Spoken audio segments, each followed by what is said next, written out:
Welcome to Toastmaster Time, the show that has everybody talking. My name is Trich Gray, and I'll be your host for this edition of Toastmaster Time. Tonight, you're in for a special treat because all three of our speakers are giving humorous speeches. I hope you've got a smile on your face because I sure do, and get ready to laugh. And what we're going to do is have our chief judge give us a little bit more information about these speakers. Cynthia.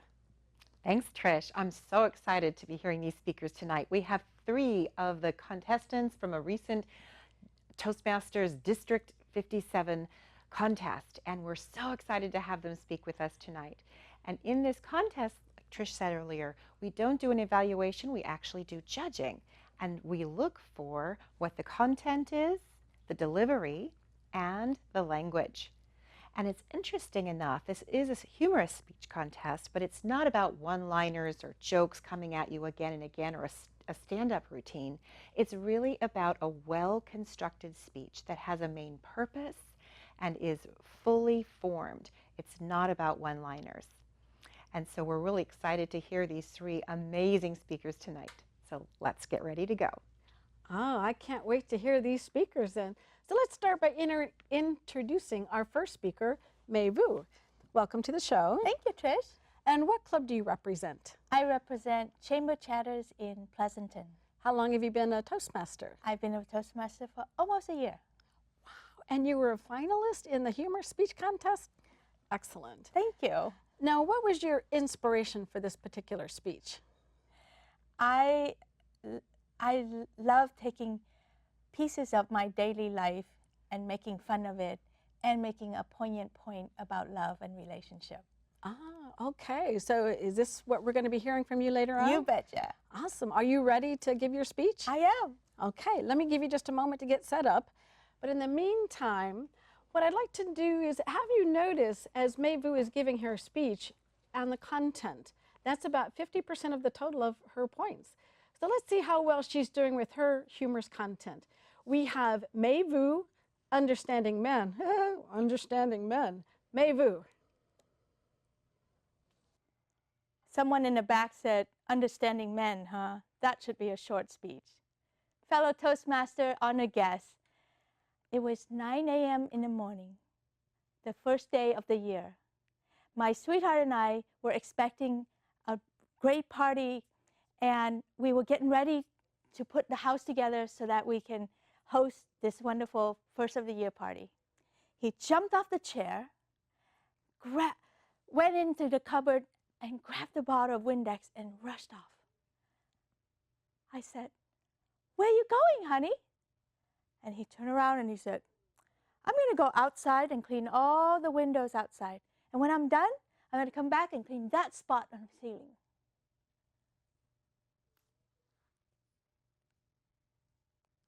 I was thinking, what? Why that spot in the ceiling? Who's going to see that spot in the ceiling? But on the outside, I was like inquisitive and curious. Immediately, I was thrown back 13 years in a different kitchen, a different town, with a different man. And that was a different party, 4th of July. And he too wanted to go outside, clean all the windows. What's with the windows, man? And then afterward, he was going to pick up the yard trimmings way back there that no one was going to see. It was such a conundrum. The irony of this is that Miss Fancy Pants, love coach here, international speaker, travel around the world from California to Sweden to help divorced moms to understand men so that they can create the love that they want in their life. And in that moment, I didn't want to understand him. I have this fantasy that, you know, the character M in the James Bond series, the British madam that is the boss of 007, whenever he messed up on one of his missions, she would chew him out and just toss him out. I so want to say that to my man. You have failed to take the garbage out. You are a disgrace to the family. Get out. I actually tried that with my ex-husband. it didn't go well.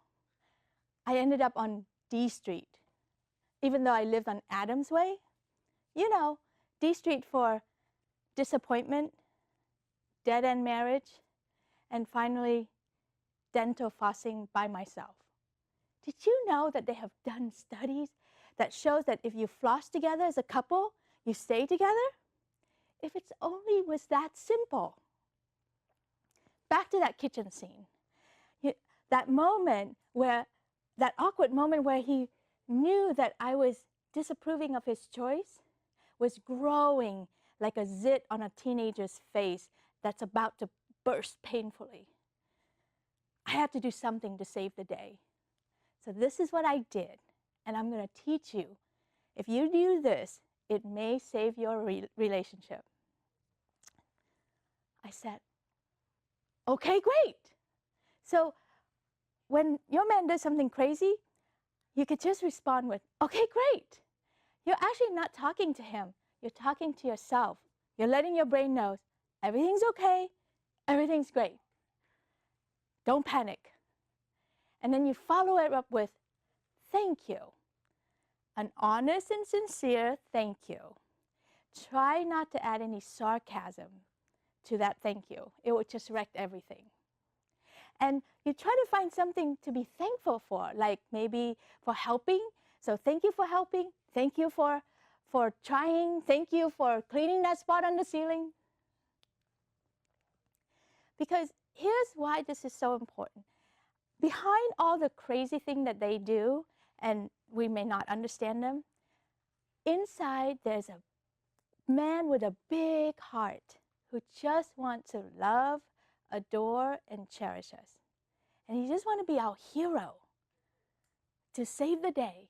So if we could find that hero inside them and interact with that and bring that out, you're going to have a long, lasting, and joyous relationship. So the next time when your man does something crazy, what do you say? Okay, great. Thank you.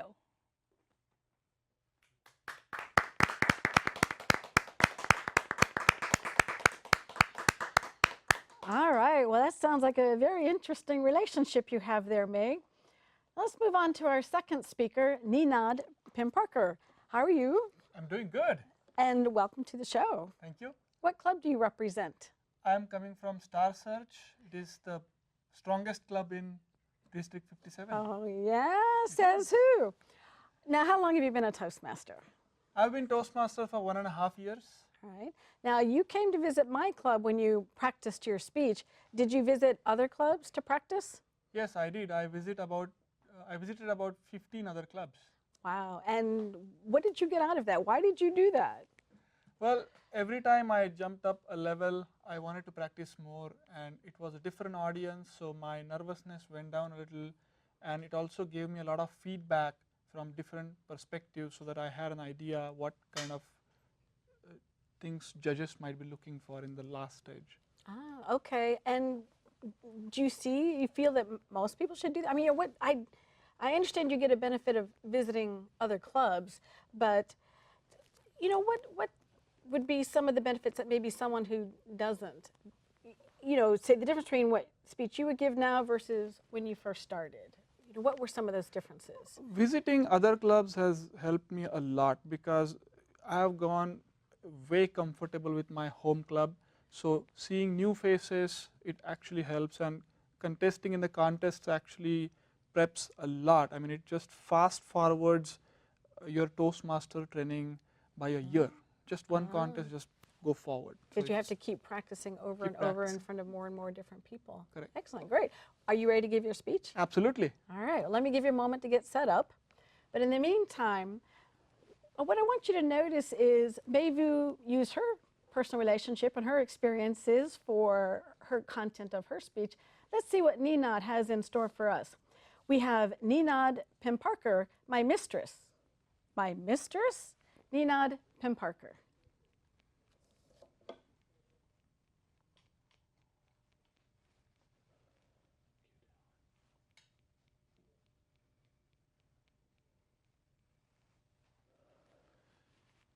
It was an ordinary day. my beautiful and lovely wife of 6 years, Shweta, was telling me, Ninad, the dishes need to be done. And the vacuuming too. Okay, sure. Ninad, I am planning to shave my hair off. Ninad, did you listen to me? I am planning to shave all my hair off. That'll probably look good on you. Listen to me. You never listen to me. I heard you. Yes, you heard me, but you never listened to me. What's the difference? For starters, you don't understand me. And when I'm trying to talk to you, you're always thinking of something else. Fellow Toastmasters and Toastmaster Time TV viewers, what my wife is saying is right. Maybe I am slow, but I have only 3 things in my mind most of the time. It's food, it's sports, and you know the other thing, right? So I asked her, oh yeah? Then why don't you tell me, where can I learn how to listen? Why don't you talk to your mistress? Mistress? My mistress? Fellow Toastmasters, I admit, I am a forgetful man. I can forget anything. That is a secret of my happy and joyous life. Sometimes in the morning, when we are not talking, I don't remember what was the fight about last night. And who is not talking to whom? Is she not talking to me, or am I not talking to her?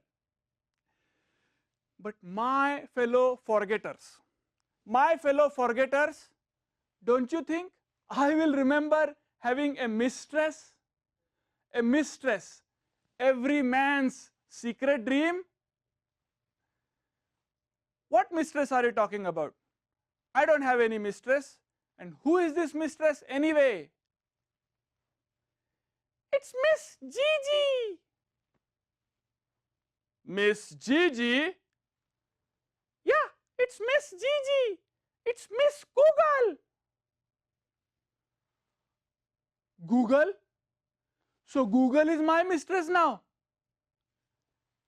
Yes, because you ask her everything and you even listen to her more than you listen to me. That's again true. I do use Google a lot. But Google is a nice mistress who reminds you of your wife's birthday, who reminds you of your marriage anniversary. Now forget those 2 things and you know what happens. Armageddon.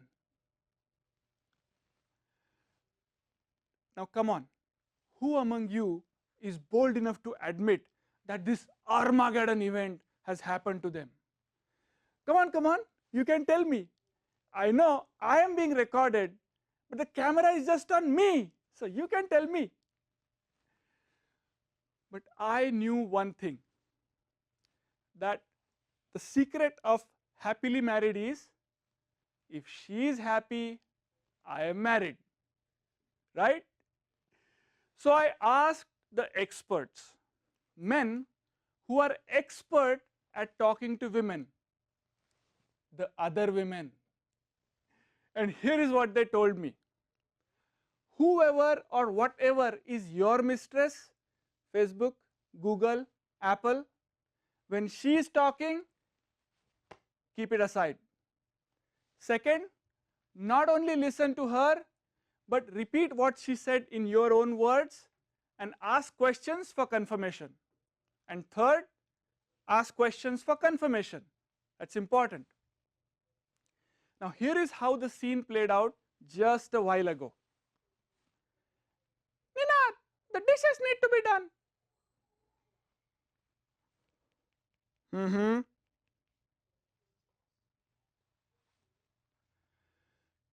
Okay, so let me see if I got you right. You want me to do the dishes, correct? Yes. And let me guess, vacuuming too? Yes. And I'll take the trash out right after that, okay? Hey, who are you and what have you done to my husband? Listening to this simple advice, we all men can become like superheroes, like a Spider-Man or a Superman. We all can become a listen man. I am listening. Listening to my wife. No. Truly listening to my wife, I learned a lesson. And perhaps that is the most important lesson I have ever learned in my entire life. I don't need Google. I don't need Google because my wife knows everything. Oh yes, a listening man. We all need one of those. Let's move on to our third speaker, Monica Ajer. Welcome to the show. Thank you. And how long have you been in Toastmasters? This is my 12th month. Your So it's a year this month. And what club do you represent? Toastmasters Leadership Club in downtown Oakland. We meet every Wednesday at 7. I don't think of the Toastmasters Leadership Club when I think of humor. What inspired you to enter the humor speech contest? Well, I had a very influential vice president of education, and he successfully convinced me that it would be fun and that I should try it. And it's true, I've had so much fun, I've learned a lot. What are some of the things that you've learned entering the contest? One thing that I've learned is how much I really enjoy the process of giving a speech, like the whole process, from creating and having that first idea at the very beginning to practicing and finding ways to practice and new ways to add to the speech, to meeting all of the people in the contest. It's just been a blast, and I've learned that I love it. Oh, great. Now, what was your inspiration for this particular speech? Well, I don't remember who said it, but I remember hearing a speaker once say that when you're looking for inspiration for writing, that you should start with your heartache. And recently somebody said something to me that was very cruel about my voice, and I decided to turn that around and change it and maybe inspire somebody instead. I like the idea that you're taking an inspirational speech, which could be very serious, and some people kind of get turned off on serious speeches, but by adding humor to it, I think it makes people accept your message a little bit better. Right? Are you ready to give your speech? I am. Excellent. All right, so let me give you just a moment to get set up. Okay. But in the meantime, you notice that the other speakers use their personal experiences, and Monica will as well. So by taking what could be, maybe a serious subject or not, but she's adding some humor, and hopefully you'll get something out of it. So let's listen to Monica Ajer, Voice Choices. Voice Choices, Monica Ajer.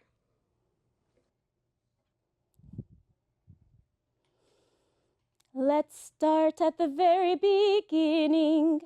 A very good place to start.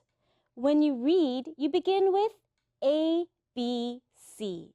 When you sing, you begin with Do, Re, Mi. Unless, of course, you happen to be a Toastmaster, then you always begin with your CC. The Toastmaster Competent Communicator Manual is a handy little torture device filled with speech projects in very useful order so that you may experience abject fear and conquer it while pushing your confidence beyond its original border. I flipped through to my 6th manual speech. Vocal variety. It would not have been my first choice. For I have a troubled history with the instrument known as my voice. Oh, you hear it now and it sounds all right. But just a few months ago, I was visiting my parents' house and I had to answer the phone. Excuse me. Hello? Carolyn, please. She's not in. May I tell her who called? Tell your mommy that Joe called. That's J-O-E. Joe. That's a good girl. You're a doll. Click. I stared at the phone in disbelief. Did this man really think I was a small child? All of the insecurities about my voice came back and started driving me wild. I've always been teased about my voice. It's always been high-pitched and small, and I had a British accent until I was 10, which was lovely, but not a big problem. But we moved back to Alabama when I was 8. Kids pick up on these small differences, and they don't hesitate to jump on them. Say it again. Say that again. You hear that? Oh, she thinks she the queen. No, it doesn't sound bad when I say it like that, but trust me, kids can be mean.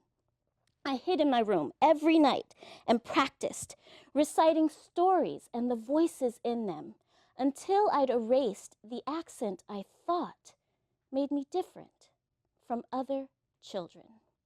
And then I waited and waited and waited and waited and waited, and I am still waiting.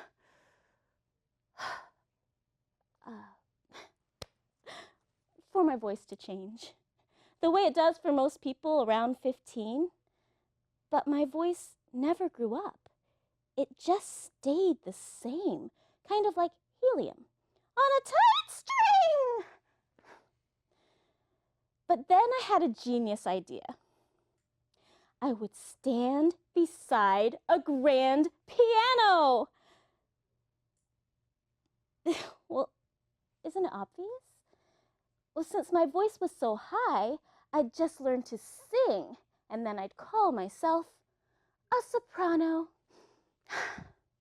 And it worked.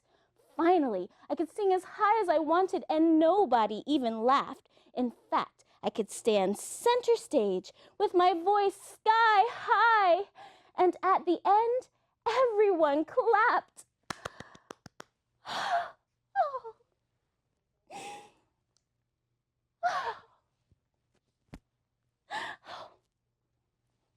Oh. But every performance comes to an end.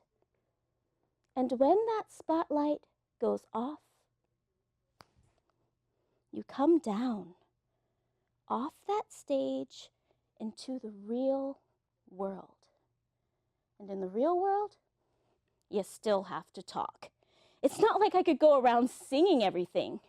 Didn't I tell you I prefer not to have cheese on my hamburger? It just wouldn't be prudent. I have to live in the real world. And in the real world, I'm a real estate agent, so I really talk a lot. So how do I get more clients? I said to a friend over tea.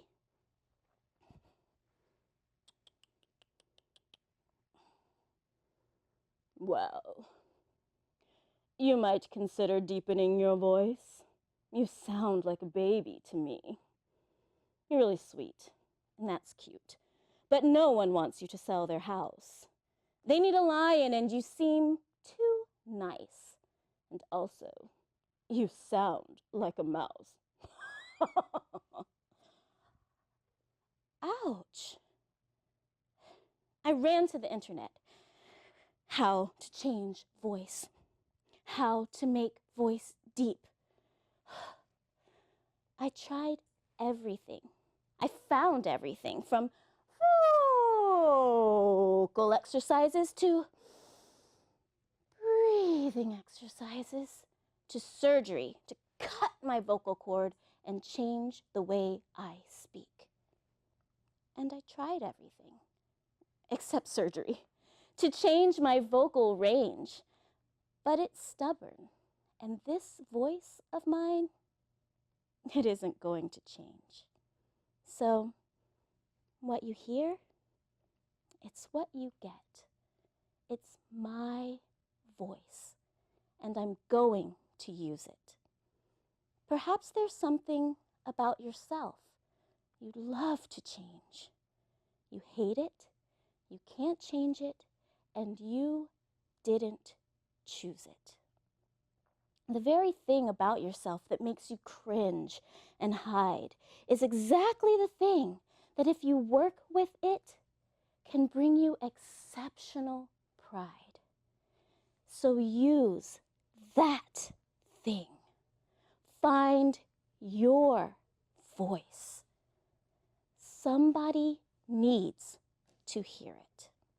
And when you've accomplished your biggest win, you'll be so glad that you challenged your limits.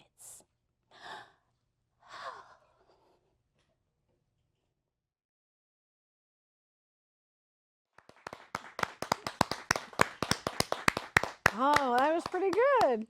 Oh, let's bring in our Chief Judge, Cynthia Stott, again, and let's talk a little bit about how you might give some feedback to our contestants in terms of what a judge would look for.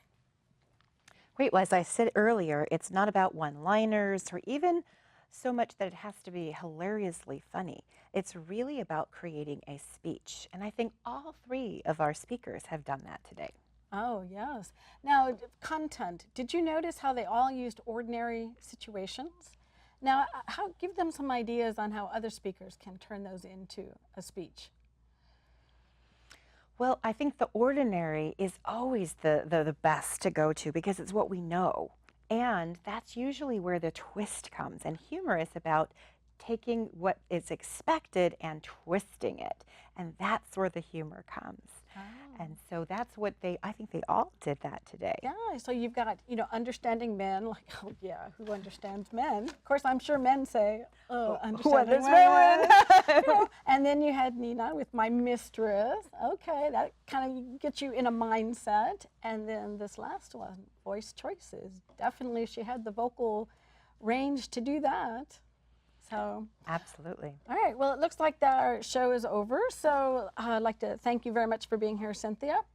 And now for our audience, I'm sure you'd like to know who won for this speech contest. Great speakers, but there were winners. First place was Monica Ajer.